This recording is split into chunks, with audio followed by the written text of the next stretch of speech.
오늘 말씀은 요한복음 1장 29절부터 42절까지의 말씀입니다. 요한복음 1장 29절부터 42절입니다. 이튿날 요한이 예수께서 자기에게 나오심을 보고 이르되, 보라, 세상 죄를 지고 가는 하나님의 어린 양이로다. 내가 전에 말하기를 내 뒤에 오는 사람이 있는데 나보다 앞선 것은 그가 나보다 먼저 계심이라 한 것이 이 사람을 가리킴이라. 나도 그를 알지 못하였으나 내가 와서 물로 세례를 베푸는 것은 그를 이스라엘에 나타내려 함이라. 내가 보매 성령이 비둘기같이 하늘로부터 내려와서 그의 위에 머물렀더라. 나도 그를 알지 못하였으나 나를 보내어 물로 세례를 베풀라 하신 그이가 나에게 말씀하시되, 성령이 내려서 누구 위에든지 머무는 것을 보거든 그가 곧 성령으로 세례를 베푸는 이인 줄 알라 하셨기에 내가 보고 그가 하나님의 아들이심을 증언하였노라. 또 이튿날 요한이 자기 제자 중 두 사람과 함께 섰다가 예수께서 거니심을 보고 말하되, 보라, 하나님의 어린 양이로다. 두 제자가 그의 말을 듣고 예수를 따르거늘 예수께서 돌이켜 그 따르는 것을 보시고 물어 이르시되, 무엇을 구하느냐? 랍비여, 어디 계시오니이까? 랍비는 번역하면 선생이라. 와서 보라. 그러므로 그들이 가서 계신 데를 보고 그날 함께 거하니 때가 10시쯤 되었더라. 요한의 말을 듣고 예수를 따르는 두 사람 중에 하나는 시몬 베드로의 형제 안드레라. 그가 먼저 자기의 형제 시몬을 찾아 말하되, 우리가 메시아를 만났다. 메시아는 번역하면 그리스도라. 데리고 예수께로 오니 예수께서 보시고, 네가 요한의 아들 시몬이니 장차 게바라 하리라. 게바는 번역하면 베드로라. 아멘.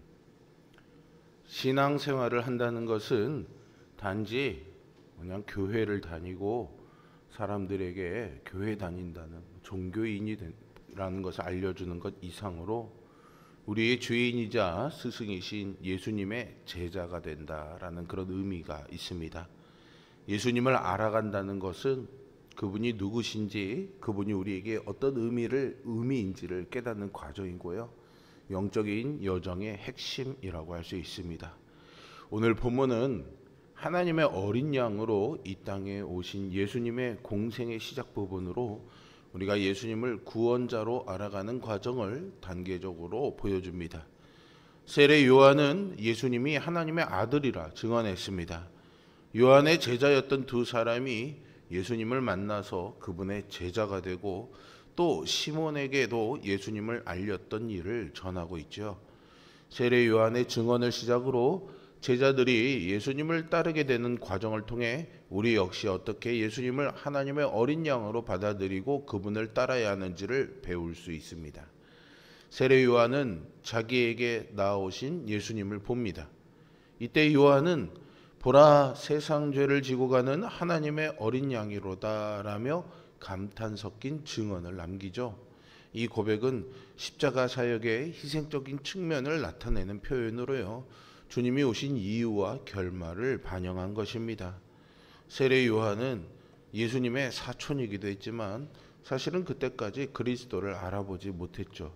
물로 세례를 베풀라는 예수님의 말씀대로 성령이 비둘기같이 예수님 위에 임하는 것을 보았을 때 그는 비로소 깨달았을 것입니다. 하나님이 약속을 주시고 성령으로 확인시켜 주시자 알아본 것이죠. 이와 같이 믿음은 성부와 성자와 성령이 함께 일하신 결과이자 역사하시는 통로입니다. 하나님이 믿음을 주셔야 볼 수 있는 것이고 우리가 눈으로 확인할 때 그 믿음이 더해집니다. 요한복음의 저자는 다른 공간 복음서와는 다르게 예수님이 요한에게 세례받으시는 장면을 과감하게 생략해 하나님의 어린 양에 더욱 초점을 맞추고 세례 요한은 증인으로 남겨둡니다. 예수님이 등불이라면 세례 요한은 등잔이라는 암시인 듯해 보입니다.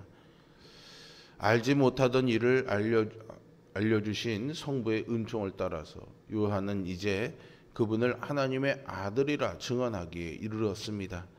예수님을 알아보는 것, 그가 하나님의 어린 양이라는 사실을 아는 것, 이것은 하나님이 베푸시는 놀라운 은총입니다. 이렇게 믿음은요, 놀라운 은혜입니다. 이전에 알지 못하던 예수님을 이제는 나의 구원자요 주인으로 고백하기에 이르렀으니 말이죠. 보라, 하나님의 어린 양이로다라는 세례 요한의 증언을 들은 두 제자가요, 그의 말을 듣고 예수님을 따랐다고 37절에서 말하죠. 여기서 따르거늘이라는 문자적인 의미는요, 뒤를 쫓았다라는 뜻이지만 예수님의 제자가 되기로 한 것을 은유적으로 보여주는 표현이라고 할 수 있습니다. 예수님의 첫 제자들이 생겨난 것이죠. 예수님은 그들에게요, 38절에서 무엇을 구하느냐라고 물으십니다. 이 역시 표면적으로는 단순한 질문이지만 심층적으로는요, 제자됨에 대한 깊은 질문입니다. 예수님을 따르고자 하는 모든 제자는요, 지금 이 질문 앞에 서게 됩니다. 여러분은 왜 그리스도를 따르기를 원하십니까? 우리가 진정 예수님께 구해야 할 것은 무엇일까요? 첫 두 제자에게 예수님은 와서 보라라고 초청해 주셨고요. 그들은 함께 거했습니다. 거하다라는 뜻의 메노는요, 38절, 39절 사이에서만 3번이나 반복되고 있습니다. 즉 예수님이 하나님의 어린 양임을 알게 된 제자는 따르고 구하고 함께 거했습니다. 이것은 우리 그리스도인들에게도 동일하게 요구되는 제자도의 핵심이라고 할 수 있습니다. 주님을 따르고 주님께 구하고 주님과 함께 거하는 것이죠. 제자인 우리는 예수님을 따르며 구하고 진실로 그분과의 관계 안에만 거해야 합니다. 이때 제자의 초기 그룹에 안드레의 형제 시몬이 합류합니다. 안드레가 메시아를 만났다고 그에게 전했기 때문이라고 요한복음의 저자는 41절에서 증언하고 있습니다. 이렇게 예수님의 제자들이 늘어가고 있었습니다. 그런데 이것은 단 하루 동안의 일이었습니다. 세례 요한은 성령이 비둘기같이 예수님께 임하는 모습을 보고 그가 메시아임을 깨달았지요. 그는 자신의 제자들에게 예수님이 하나님의 어린 양 그리스도이심을 밝히 증언했습니다. 그의 말을 듣고 두 제자는 예수님을 따랐습니다. 두 사람이 세례 요한의 제자가 되었던 이유도 진리에 대한 갈망 때문이었을 것입니다. 예수님은 당신을 따르는 두 사람과 기꺼이 함께 시간을 보내시면서 교제를 나누셨습니다. 그들은 그 교제를 통해 예수님이 메시아라는 사실을 깨달았지요. 제자는 스승과 동행하며 그에게 배우고 그를 닮도록 요청받은 사람들입니다. 예수님의 제자들이 그분을 따라다닌 3년의 사역 기간은 한마디로 사귐이었습니다. 그들은 주님을 눈으로 보고 귀로 듣고 손으로 만지면서 누구보다도 친밀하게 예수님과 교제했습니다. 특히 요한복음의 저자인 사도 요한은 예수님과 사귀면서 배운 계시와 교훈을 신약성경 5권에 풍부하게 담아냈죠. 예수님은 우리를 당신의 제자로 부르셨고요. 당신과 친밀한 사귐을 누릴 특권을 주셨습니다. 그분의 제자로 부름받은 우리는 성경을 통해 그분의 성품과 사역을 배워야 합니다. 기도 시간에 그분의 얼굴을 구하고 그분의 음성을 들어야 합니다. 이 놀라운 특권을 놓치지 마십시오. 분주한 일들을 멈추고 예수님께 가까이 나아가 그분을 만나는 시간을 가지시기 바랍니다. 살아계신 주님이 기꺼이 우리를 만나 주실 것입니다. 예수님과 시간을 보내면서 그분이 메시아임을 깨달은 안드레는요, 베드로를 찾아갔습니다. 그리고 베드로를 예수님께 안내했습니다.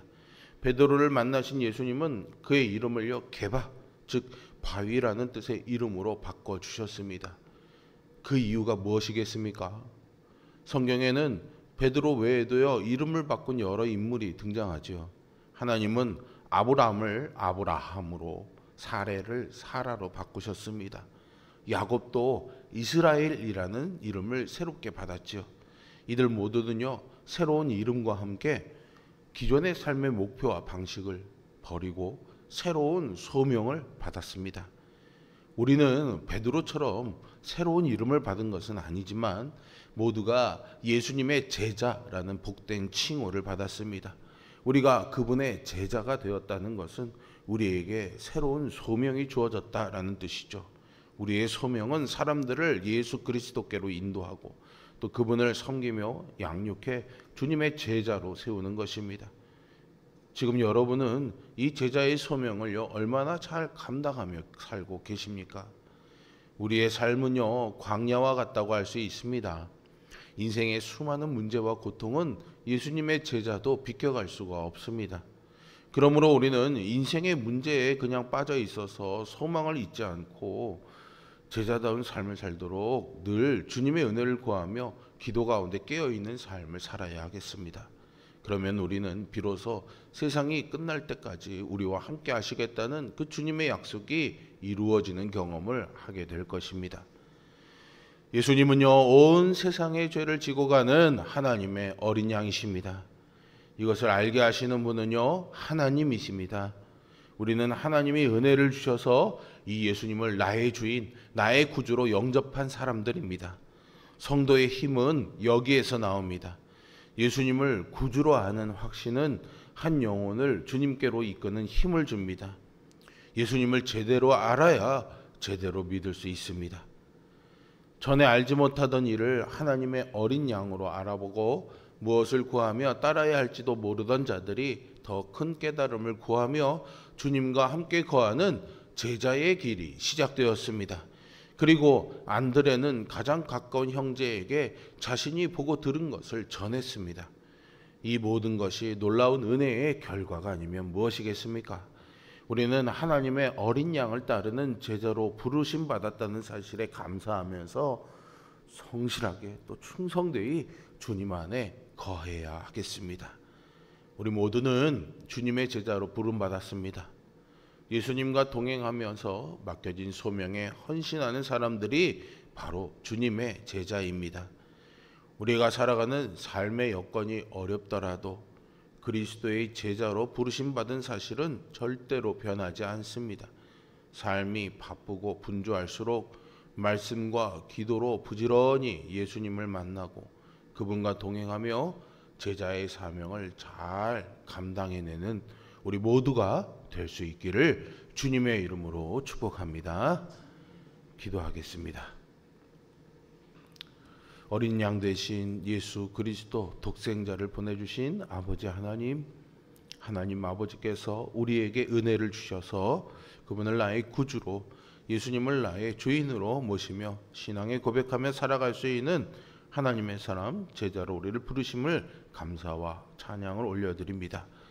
우리가 이 부르심을 기억하며 주님께 구하고 함께 거하며 주님을 따르는 그런 제자된 삶을 신실하게 살아갈 수 있도록 성령 충만한 은혜를 허락하여 주시옵소서.